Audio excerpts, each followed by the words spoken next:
किसी आवाम दुश्मन शख्स को हम अपनी सियासी जमात में शामिल नहीं कर सकते। सारी तहरीक इंसाफ को, सारी कौम को, 22 करोड़ आवाम को तजस्सुस था कि पता नहीं खान साहब कौन सा सरप्राइज़ देंगे, लेकिन लेकिन लेकिन उस 1 घंटा 50 मिनट लंबी तकरीर के बाद पूरी कौम ढूंढ रही थी कि वो सरप्राइज़ है क्या। वो तुर्क का पत्ता जो कि पीटीआई के तर्जुमान बार बार जिनकी बात करते थे, कौन सा पत्ता है, कहाँ है, क्या चीज़ है, लेकिन कुछ नज़र नहीं आया।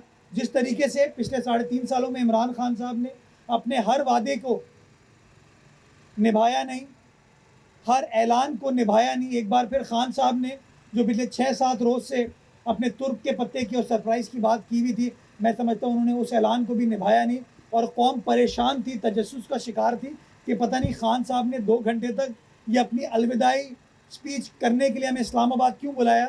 अगर वो टीवी पर बैठ के पीटीवी पर ये बात कर लेते या पीटीआई के सोशल मीडिया पेज पर बात कर लेते तो शायद कौम का इतना वक्त ज़ाया नहीं होता। बट खैर, भरपूर कोशिश की उन्होंने कि वो भुट्टो साहब को खिराज अकीदत पेश कर सके, खिराज तहसीन पेश कर सके।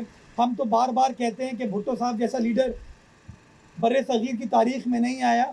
खुशी ये होती है कि आपके नाक़िदीन भी आज इस बात का एतराफ़ कर रहे हैं कि भुट्टो साहब जैसा लीडर हमारे यहाँ नहीं था। इंशाअल्लाह आने वाले वक्तों में यही लोग कहेंगे कि आसिफ जरदारी जैसा लीडर पाकिस्तान में मौजूद नहीं है, बिलावल भुट्टो जरदारी जैसा लीडर पाकिस्तान में मौजूद नहीं है। कराची को जो पानी दरकार है अपनी ज़रूरियात को पूरा करने का, उसका तकरीबन 50% पानी हमें मिलता है, 50% की शॉर्टफॉल है। तो नेचुरली जो वाटर बोर्ड हमारा है उसको दिक्कत का सामने कि कैसे 50% से पूरे शहर को लुक आफ्टर किया जाए। तो मैं समझता हूँ उसके अंदर कुछ नए प्रोजेक्ट जो सिंध हुकूमत लेके आ रही है, जिसके तहत आप पानी की सप्लाई को ऑगमेंट कर पाएंगे और पानी के नए मंसूबे लेके आ रहे हैं, उनसे फ़र्क ज़रूर पड़ेगा, लेकिन उन प्रोजेक्ट को तकमील करने में थोड़ा टाइम लगेगा। लेकिन हाँ, सिंध हुकूमत उसके ऊपर अमल पैर है और इंशाअल्लाह उसके ऊपर काम होते हुए आप देखें। तजावुज़ात भी बड़ी ज़रूरी है उनको हटाना, और अगर कहीं भी वो रोडवे को इम्पैक्ट करेंगी, मुतासिर करेंगी, तो मैं समझता हूँ उसके ख़िलाफ़ कानून के मुताबिक कार्रवाई होगी। लेकिन सबसे इम्पॉर्टेंट चीज़ है जो ज़ेर ज़मीन काम होता है, जो सेवरेज ड्रेनेज का काम होता है। माजी में क्या होता था कि आप सड़कें बना देते थे, बाद में सेवरेज की लाइन चौक होती थी, ड्रेनेज चौक होती थी, और वो जब पानी सड़क पर आता था उससे सड़क को नुकसान पहुँचता था। अब सिंध हुकूमत जितनी नई सड़कें बना रही है उसका जो सबसे इम्पोर्टेंट जुज़ है वो ये कि सड़क तामीर करने से पहले हम ड्रेनेज को ठीक करते हैं, हम सेवरेज को ठीक करते हैं। और आज यहाँ आते हुए पहला सवाल मैंने यही पूछा कि क्या ड्रेनेज के ऊपर काम किया जाएगा, और जो आपको फ़ाइल मिली है उसको अगर आप गौर से पढ़ेंगे उसके अंदर उसकी भी तफसीलात दी गई हैं। तो इंशाअल्लाह सबसे इम्पॉर्टेंट चीज़ ये कि आपको पानी की निकासी को यकीनी बनाना है, क्योंकि अगर पानी की निकासी नहीं होती तो सड़क को वो नुकसान पहुँचाती है। तो इन तमाम चीज़ों को हम देख रहे हैं और इंशाअल्लाह एक बेहतरीन रिलीफ कोरंगी की आवाम को भी और मलीर की आवाम को देने जा रहे हैं। लोगों के ऊपर है कि वो मनफी चीज़ों को देखें या मुस्बत चीज़ों को देखें। मैंने हमेशा ये कहा है कि हम लोगों ने बदकिस्मती के साथ मनफी चीज़ों को फ़ौक़ियत देनी शुरू कर दी और जो मुस्बत चीज़ें हैं उनको भूल जाते हैं। मैंने हमेशा बरमला कहा है कि ट्रांसपोर्ट के शोबे में हम माजी में सही तरीके से काम नहीं कर पाए।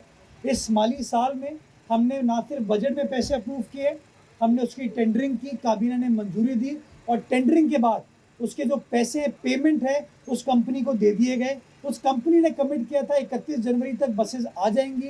कोविड की वजह से चाइना के अंदर कुछ प्रॉब्लम हुई जिसके तहत आज तक वो बसेस सप्लाई नहीं हो पाई। मुझे आपको खुशी होती है बताते हुए, आप चाहेंगे तो मैं प्राइवेटली आपसे तस्वीर शेयर कर लूँगा कि चाइना के पोर्ट पर इस वक्त बसें मौजूद हैं।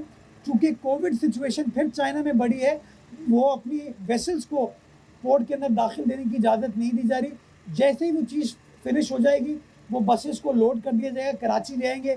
मुझे बताया गया कि एंड ऑफ अप्रैल में इंशाअल्लाह वो बसेस आ जाएंगी। और मैं एक बार फिर कहना चाहूँगा, देखें, आप छोटी छोटी चीज़ों पे डेटों को याद ना रखें, आप इस कमिटमेंट को याद रखें कि हाँ ये बसेस आएंगी, पेमेंट कर दी गई है, बसेस पोर्ट पर मौजूद है। इंशाअल्लाह कराची के अंदर वो बसेस आएंगी और उनको चला दिया जाएगा।